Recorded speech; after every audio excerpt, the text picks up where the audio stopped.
All right, we're going to go into our next presentation here as well. To say for something completely different, which is we have Alex from Open Atlas with us today. Alex is a Marine, and towards the end of his service, he started to read every book he could find about real estate investing, and he started to go into the short-term rental space. He's developed several different projects along the way, managed a lot. He's got a YouTube channel, it's pretty exciting, called Alex Builds. And now he's the principal and CEO of Open Atlas. And if you look around online, you will find things with Alex's name on it, teaching about short-term rentals. He started from building his first short-term rental property and scaled up his investment firm by developing investment in lots of unique properties. But I don't think you've seen anything like the one that Alex has for us today. So I will let you take the show here, Alex, and look forward to hear what you have to say. Hey, thanks, Jake. Yeah, I'm super excited to be here. So this property that we've been negotiating this property for about since February of this year, and this property is, in my opinion, the top hospitality property investment opportunity in the country. So a little bit of overview highlights of this property. It's a rare, we got this property off market. So it's a rare off market luxury micro resort opportunity in Asheville, North Carolina. There are 20 unique units with a wedding pavilion.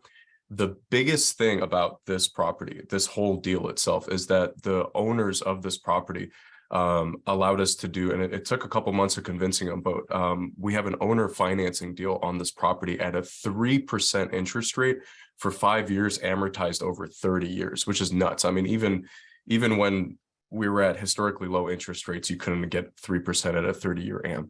Another huge thing about this, which we'll talk about a little bit later, is this property has indefinite conditional use zoning that runs with the land, meaning that no matter what happens in vacation rental world, in the short-term rental world, in whatever economy, in wherever we are, the city, the county cannot take away this permit, this license, which took the owners about 2 years to get. The property is 12 acres, and it sits practically in a 360 mountain view area, like on a hillside community.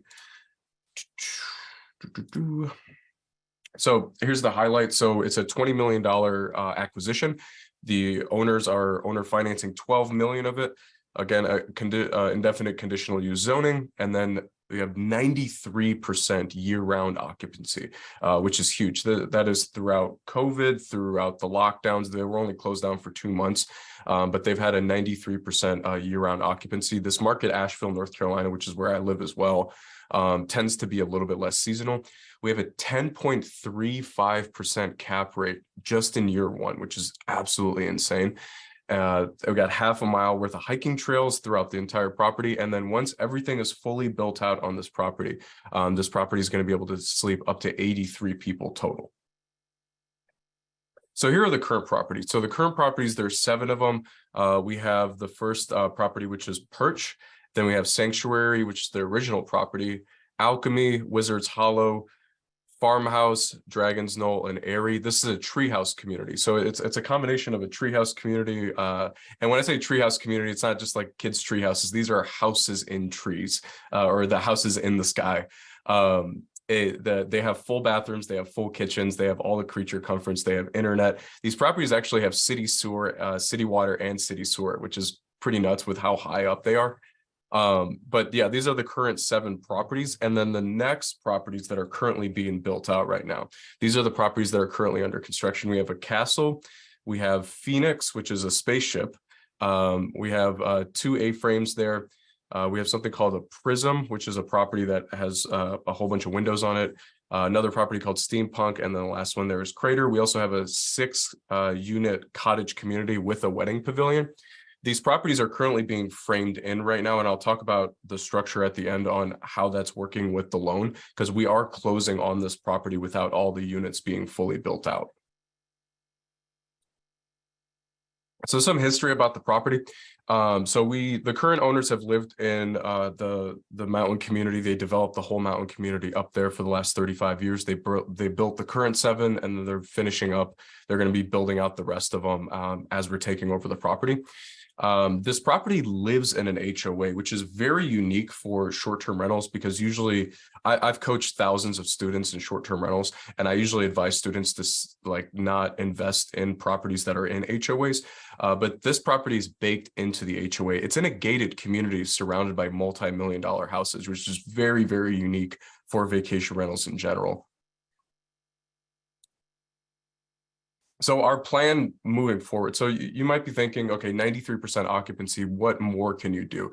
The biggest thing that we're going to be doing to increase our average daily rate is social media. So I have experience with promoting all of our other properties through social media and influencer channels. And this current property has 45,000 followers on social media, on Instagram specifically. This property also has tens of millions of views on TikTok, YouTube, Instagram, and LinkedIn.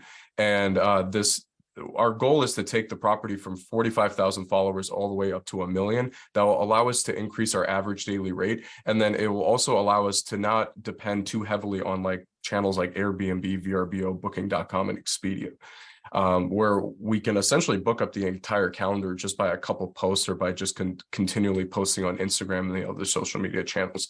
The other thing we are doing, though, on top of that is the current owners are only listed on Airbnb and sort of a weird direct booking site. Once we take over, we're completely redoing the direct booking site, and then we're listing on Expedia and Booking.com. So the wedding venue potential, I want to talk about this for a couple minutes. So the wedding venue potential, we already have a wedding venue I would consider mid-tier in this market. And we recently, in the last 12 months, completely learned this business model. And we have a phenomenal wedding venue marketing company that we work with that generates all of our leads for us. They've generated 400 bride and wedding leads just in the last 2.5 months for our other property. This one is a little bit more high end. And just the wedding venue potential on this property is easily 7 figures just off the cottage and the pavilion itself. Not to mention if someone were to come in and book out the entire property of like the entire 20 units. So the property lives in Asheville. That's also where I live and where all my properties are at.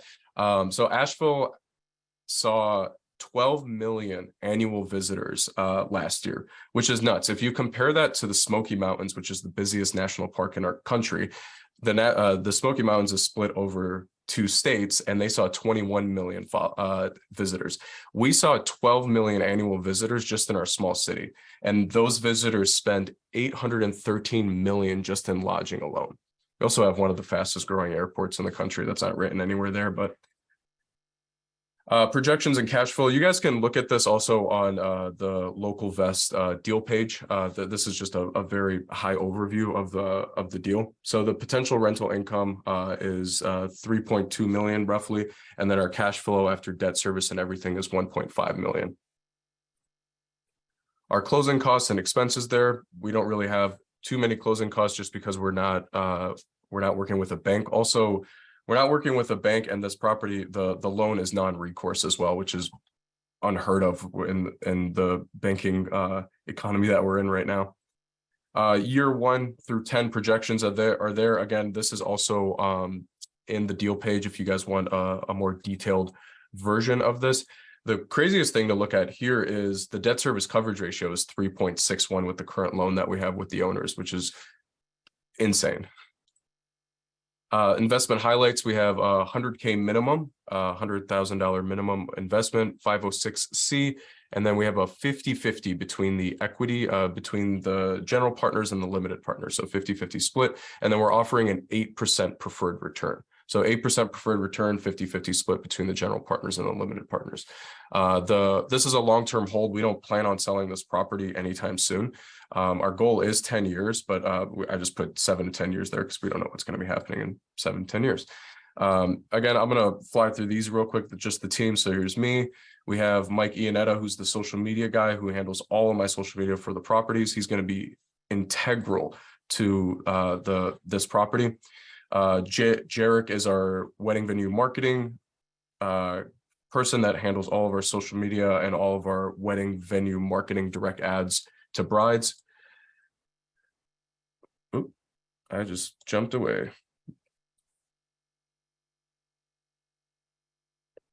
Sorry about that, guys. There we go.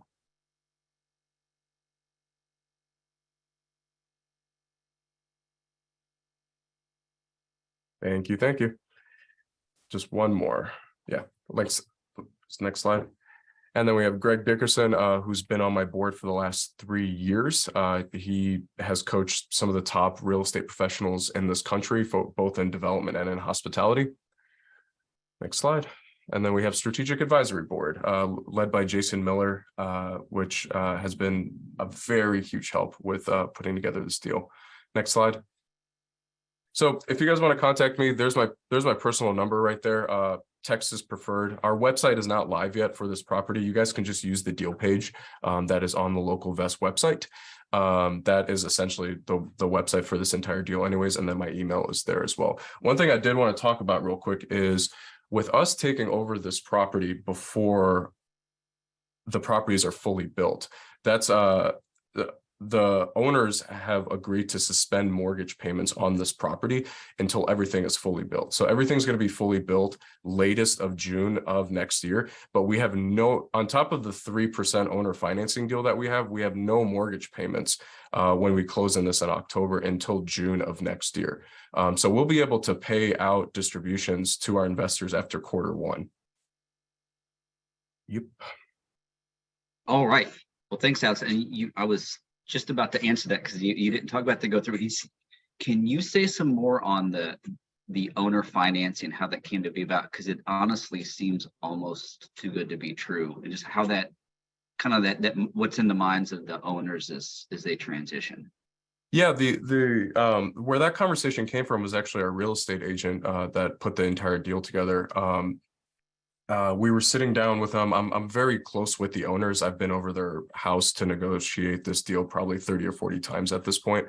And that came from one of those conversations where I had come in, I believe, at like 15 or 16 million is what I offered them. And my agent had asked, well, the owners had asked if it was last year's interest rates or 18 months ago, would they wanted 20 million. And they had asked if it was last year's interest rates, would they have been able to get 20 million? And my agent said, probably. So I was like, well, give me last year's interest rate and do an owner financing deal with us. And I mean, it did take a couple months of negotiating with them. It's helping them from a tax perspective as well. But they were able to get their 20 million number while at the same time, negotiating an owner financing deal. And then on top of that, they wanted to be they want to step away from the operations because they handle all the day-to-day stuff. And the conversation was there about waiting until June of next year, but so much stuff can happen between now and June that I just wanted to close as soon as possible on this property. Understood. So, we hear about the things, or at least are starting to hear about, to go through like the overall, like a macro market about the short-term rental things, and if there's risk there, and is it in decline? What makes this property different or standing out that kind of bucks that trend? Yeah, I had made a prediction about 3 years ago with one of our properties when I was doing a big raise a couple of years ago, and that was that unique properties were going to dominate going forward. Is people are looking for a more unique experience outside of just the city that they're visiting. So these properties check that box. On top of that, these aren't just vacation rentals. I consider these more of a micro resort community. It falls under hospitality compared to just vacation rentals, short-term rentals. People just say Airbnbs. When you're stepping into resort territory, a hospitality hotel, it opens you up to an insane amount of distribution channels that a normal single family house can't take advantage of. Things like Expedia.com, Booking.com, mainly Expedia.com, and Expedia.com has 10, 20 different other channels. Marriott Bonvoy, which is a brand new channel that only is open to exclusive properties like this. So the numbers speak for themselves. I have the year-to-date numbers for the owners. They're still at a 95% plus occupancy right now. In my opinion, things have gone down with average daily rates and everything for vacation rentals. But the current owners just did a rate increase on these properties last week, and they're still booking up. Very interesting. I know we're getting close in our time here to go through, and some of you may have more questions. But I got to take the the videos that Alex has done for this, those things are amazing. So, I mean, we had conversations during one of our prep sessions about which property that we like the most. So you can see all of the insides, like the one of them that looks like a tent is actually not a tent. There's a lot to it. And there's all these neat fly-throughs. They're all What's going themed in on. their It's own ways. amazing. I can't say which ones because I'll get sued. But like they're all themed in their own certain ways based off of like different movies and different fantasy Books. shows and stuff. Yeah. It really is something we're seeing. And if some of you are in the spot where you're like, oh, the opportunity to stay in some of these places and actually an opportunity to invest in some of these, and they don't come up very often. So I appreciate the opportunity that you came in here, Alex, and talked about them, and we'll put the contact information, but do go and check, and we'll send some of those links for the videos and the stuff on social media. It's really impressive to see. All right, so we Appreciate you. got the question come up. Absolutely. Thanks for coming.